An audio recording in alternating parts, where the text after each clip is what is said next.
Family is what you make of it. By BelleAmant. Read by My Lost and Found. Summary. Family is an odd thing, that's for sure. Sometimes family is just a man, his overly loud husband, and their 3 bastard cats. Or snippets of the Aizawa-Yamada household and the family they created together. Family is an odd thing, that's for sure. Sometimes, family is just a man, his overly loud husband, and their 3 bastard cats. Sometimes, family includes finding 2 feral vigilante kids and slowly adopting them into your life. Sometimes, family means snatching another kid, this one tired, sassy, and just like you, along the way. Sometimes, family means finding the youngest in the middle of a mission and never letting go. Sometimes, family is what you make of it. And sometimes, you have to make a family with nothing more than perfect coincidences and a lot of love along the way. Luckily, Shota Aizawa has a big heart, as much as he doesn't like to say it. And he remembers exactly how it all started. Shota can still remember the day that he realized that he and Hisashi were a family. He can recall the day perfectly, can close his eyes and go back to the very moment that he opened them, waking up in his boyfriend's arms. Shota remembers lying there, taking in the gentle curve of Hisashi's lips and the way that the blonde's face softened in his sleep, hair framing his face and cascading around him, pooling on the pillow like golden water. He remembers how his breath caught, but also how his chest had warmed, filled with nothing but love and adoration. And he remembers now, when one of the 3 cats had started crying for breakfast, his immediate reaction was to huff out a laugh. As if expected, which it was, but more as a permanent routine, one that wouldn't vary. It wouldn't, Shota realized, before he could even finish pulling himself from Hisashi's arms. It wouldn't. Because Shota didn't want it to. He loved waking up, his boyfriend laying there beside him on those rare, lazy mornings. He loved the man beside him. He loved the home they shared, the cats they owned and raised together.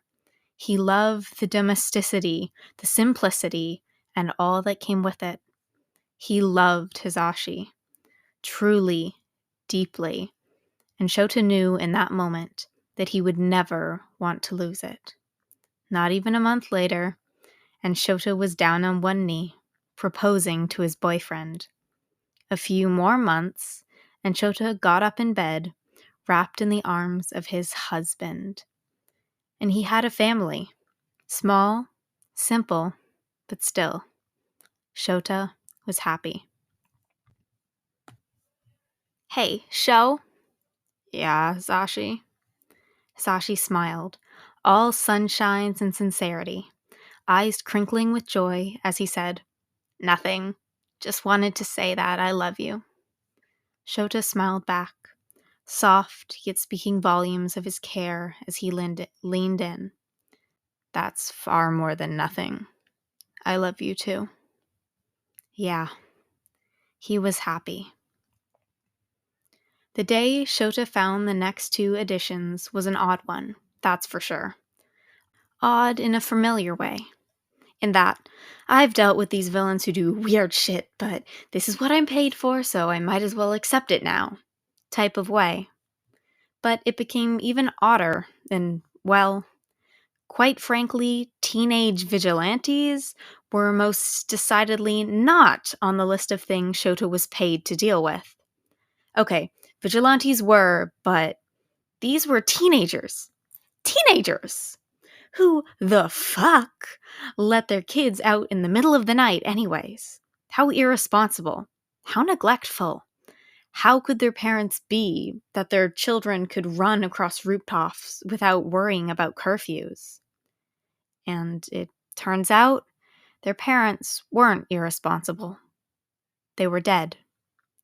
Well, that wasn't the best explanation.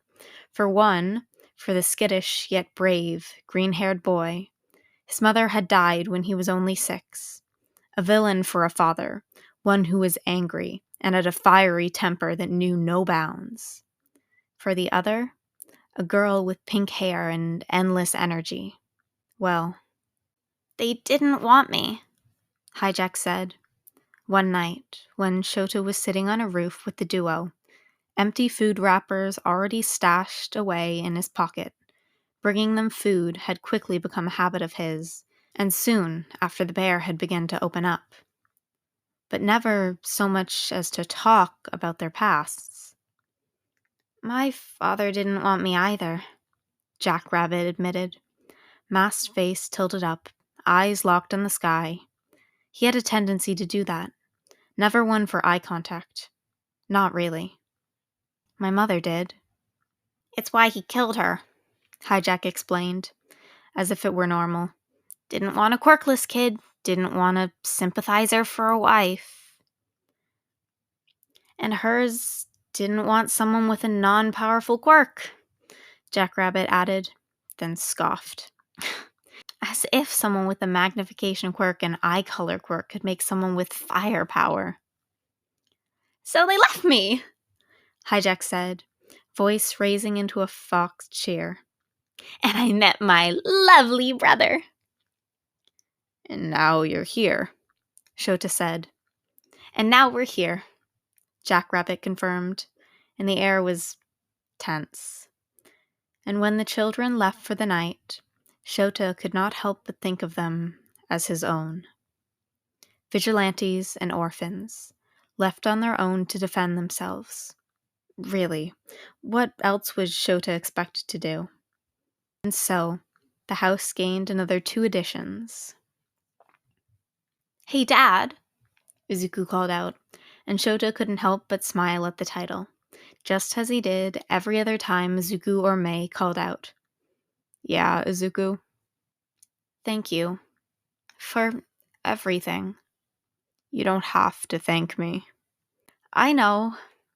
Izuku paused, then glanced up, smiling as he said, But I want to. You're amazing, Dad. You and Pops, it's nice. Being here, having a home, a family like this. It is, Shota agreed. I'm glad you're here to make it so nice. Izuku laughed, surprised, but Shota meant every word that he said to his son. Dad! Pops! Sis! Izuku cried out, darting into the room. I've got to tell you something!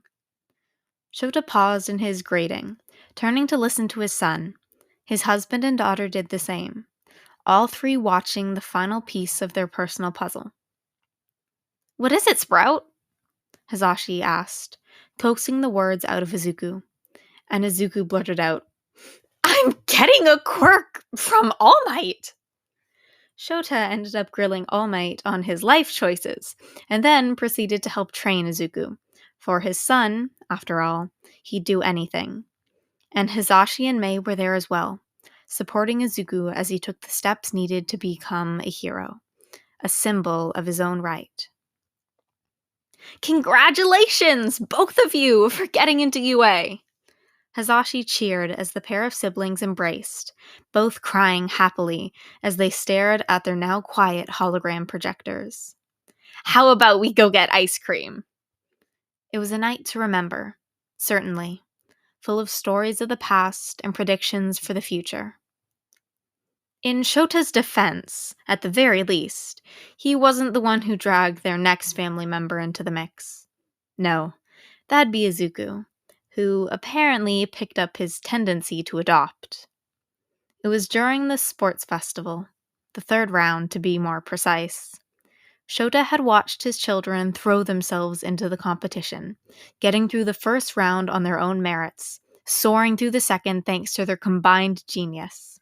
Watching his children flourish, he had no doubts that they'd both leave impressions on the audience with their matches.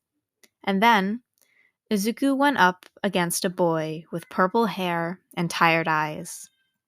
The fight was interesting, and so was the rest of the round, with Mei forfeiting after a 15-minute advertisement, and Izuku reaching the podium thanks to his knack for strategizing and the full cowl technique he'd made with Hisashi.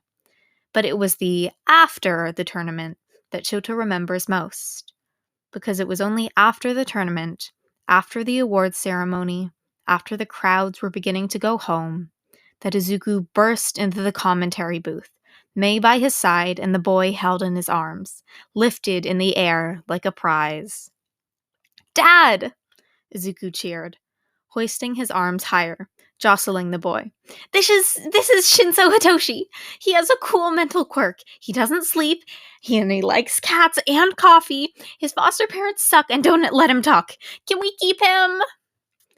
Please? Mei added, but the pleading tone didn't match the knowing look.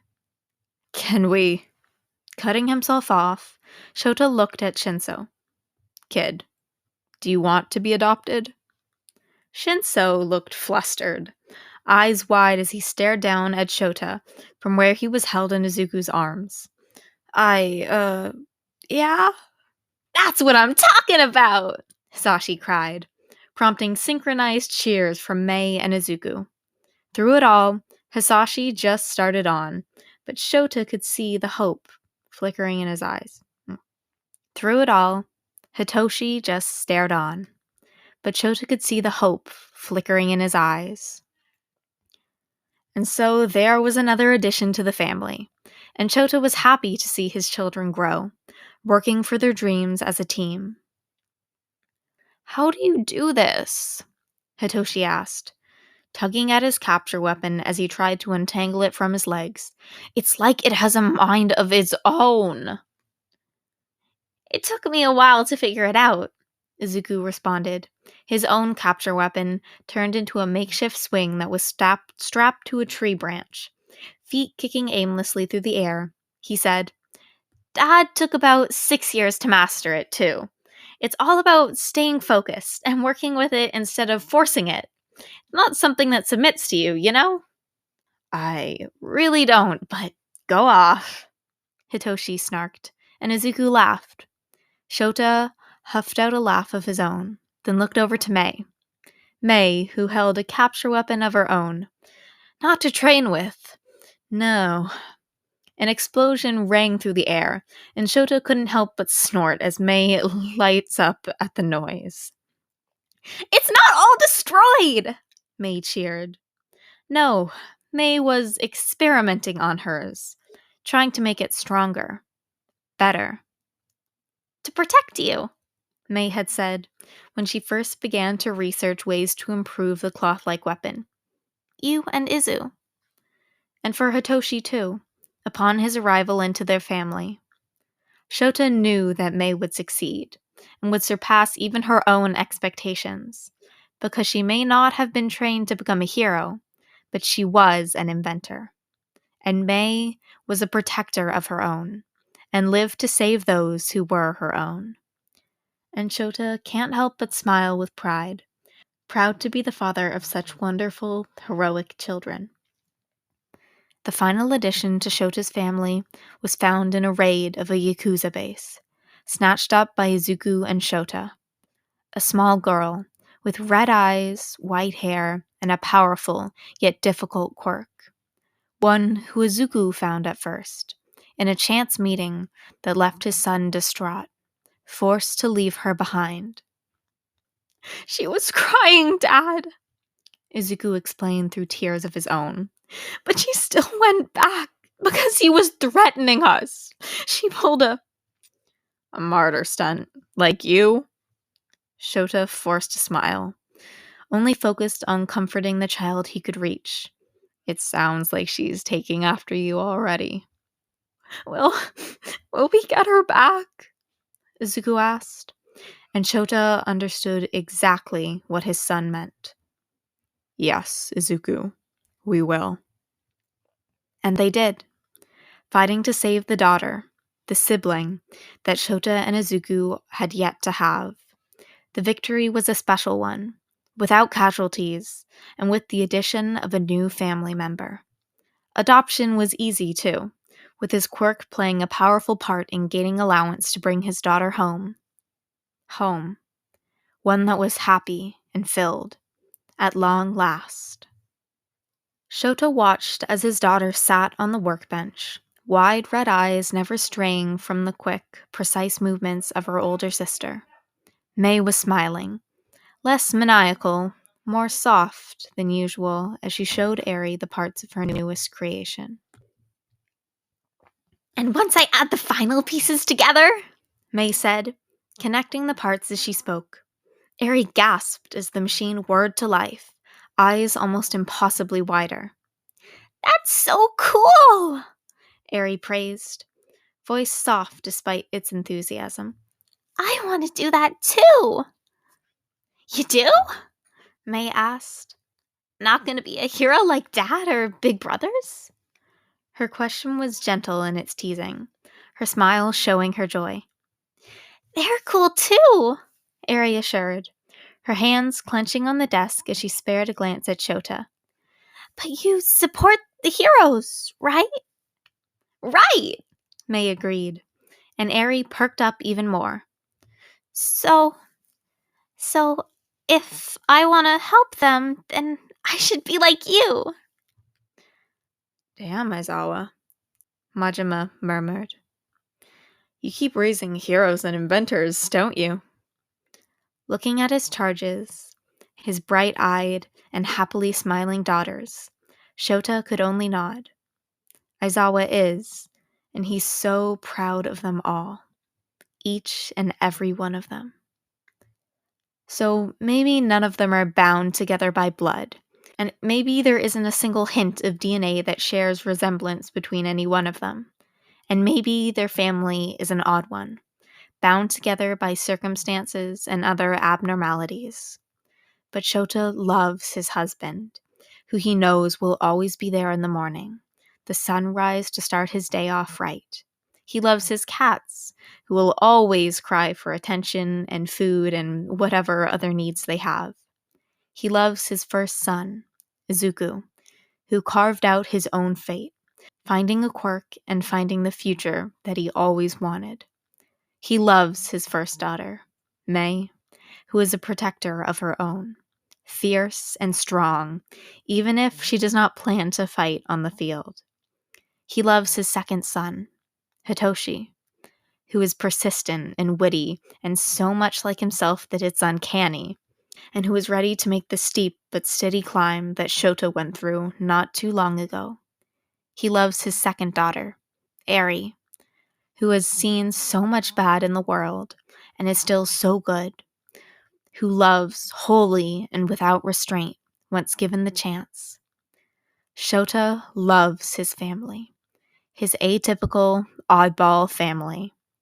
And with them, he knows that he can go beyond, defy the world, as plus ultra as they need him to be. And he couldn't possibly wish for more, because he has all that he needs right by his side.